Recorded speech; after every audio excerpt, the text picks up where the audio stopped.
ujian yang kedua, setelah Yusuf menang atas ujian pengkhianatan, datang lagi ujian berikutnya. Namanya ujian integritas. Tadi Ibu Munti sudah bilang, integritas itu sudah dapat dipercaya. Hati saudara, mulut saudara, tindakan saudara sejalan. Dua orang punya integritas. Jangan mulutnya manis, bahkan sampai apa istilah sekarang, cipika-cipiki. Ya. Tetapi kelakuannya berbeda. Kita tidak mau demikian. Yusuf adalah orang yang punya integritas. Termasuk di dalamnya dia orang yang kudus. Kalau orang punya integritas, dia hidupnya kudus, saudara. Tahu saudara, Yusuf ini tentunya merupakan orang yang memiliki banyak kualitas yang baik, sehingga Potifar percaya kepadanya.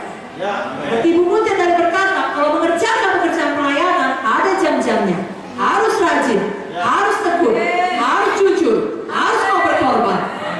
Inilah dilakukan Yusuf. Lalu Potifar menyerahkan isi rumahnya kepadanya. 1 Korintus 4 ayat 2 juga berkata, yang akhirnya dituntut dari pelayan-pelayan yang demikian adalah mereka ternyata dapat dipercayai. Mari pegang hati saudara, katakan, saya dapat dipercayai. Amin. Artinya begini, kalau ada kesempatan buat dosa, saudara tolak. Takut akan Tuhan, Bu Amsal berkata, membenci kejahatan, membenci dosa. Itu orang yang punya integritas. Kalau memang tidak ada kesempatan, maka tidak buat dosa, integritas saudara belum teruji.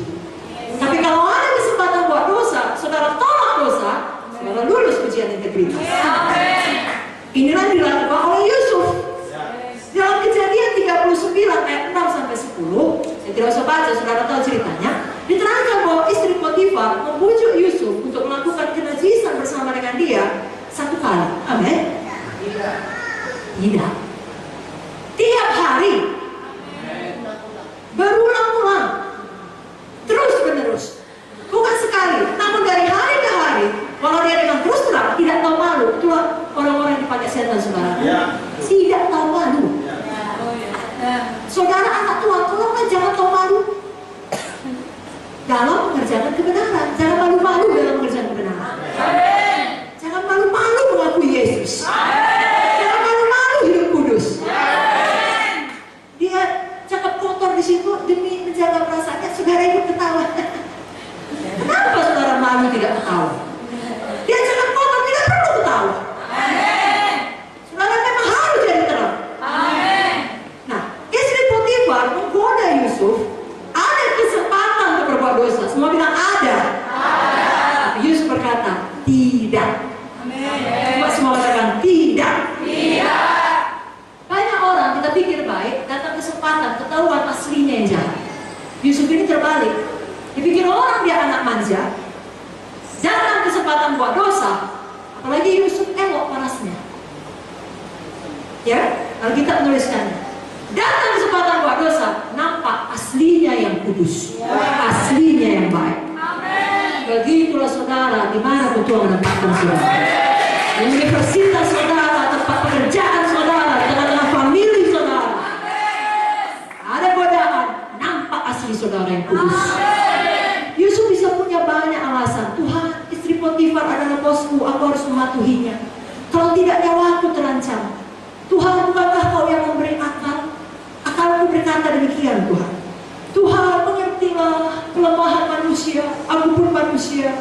Potifar itu bukan jelek, sangat cantik, Tuhan. Tidak mungkin aku menolaknya. Yesus berkata, Tuhan, aku terpaksa.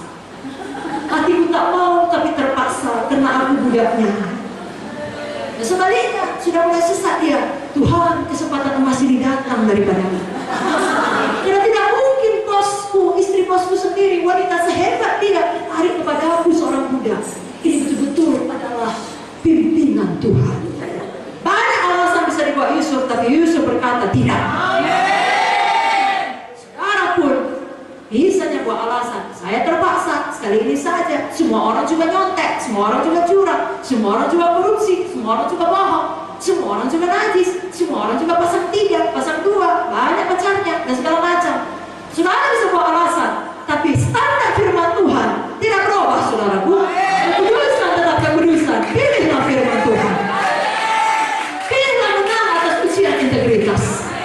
Walau mungkin setelah itu sama seperti Yusuf, di mata seluruh dunia dari Mama Poti. Yang berkata bahwasanya Yusuf telah menjahatinya. Padahal kebenarannya Yusuf kudus. Saudara tidak usah peduli. Sepanjang saudara hidup benar, seluruh dunia berkata saudara salah.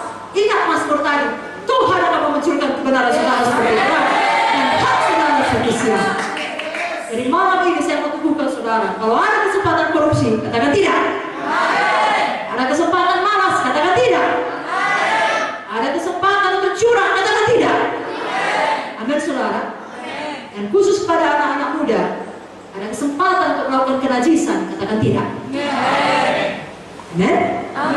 Kenapa Yusuf ini mengatakan tidak?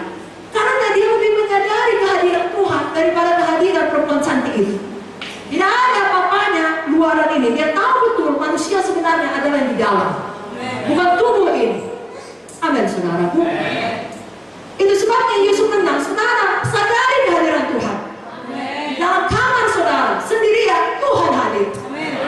Tidak segampang itu saudara membuka situs pornografi. Kamu mengerti? Kalau menyadari kehadiran Tuhan, kalau kelihatannya tidak ada manusia yang melihat, tapi Tuhan itu ada sama dengan saudara. Dia maha hadir. Dan buku Amsal pasal yang ke-15 mengatakan mata Tuhan ada di segala tempat, mengawasi yang baik dan yang jahat. Pilihlah golongan yang baik. Amin saudara. Anak-anak muda jangan berzina. Dalam Amsal 6 ayat 32 sampai 33 dikatakan, siapa melakukan zina tidak berakal budi. Siapa melakukan zina tidak berakal budi. Orang yang berbuat demikian merusak diri. Nah, ayat 33 ini tadi itu ditabur. Apakah tuayannya? Sisa dan cemooh diperolehnya, malunya tidak terhapuskan. Sekali lagi dengan kasih pada pemuda-pemudi, jangan inginkan sesuatu belum saatnya.